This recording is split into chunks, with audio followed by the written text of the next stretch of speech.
At some point, car manufacturers realized they could hide supercar performance inside cars meant for grocery runs. The result wasn't subtle, it was misunderstood. These are sleeper wagons that have no business being this fast.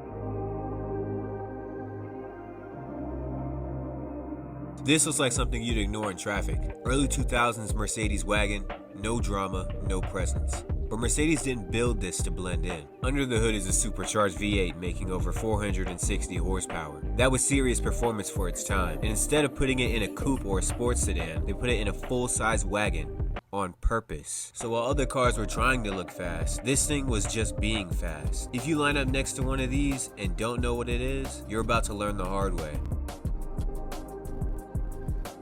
Volvo is known for its safety. That's the reputation. The V70R is what happens when Volvo decided to stop playing it safe. Turbocharged, all-wheel drive, manual transmission available. 0 to 60 in the mid 5-second range, which doesn't sound crazy until you remember what the car looks like. Volvo built a wagon that could keep up with performance cars without ever advertising what it could do. Nobody expects this to move, and hesitation is expensive.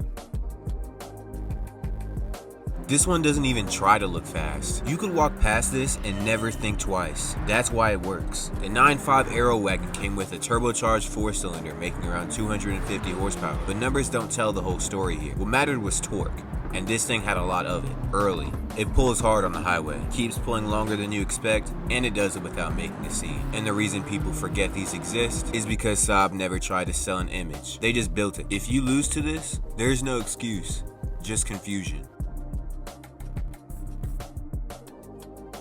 Audi didn't stumble into this. They were experimenting early, but sometimes experiments turn into problems. The RS2 was built with Porsche involvement and made over 300 horsepower at a time when that actually meant something. This was a wagon that could run with serious performance cars without sacrificing practicality at all. Audi proved they didn't just choose between speed and usefulness. They could just do both. This wasn't a sleeper by accident. It was designed that way. What all these cars have in common is that none of this was accidental. These companies knew exactly what they were doing. They just didn't care if you noticed.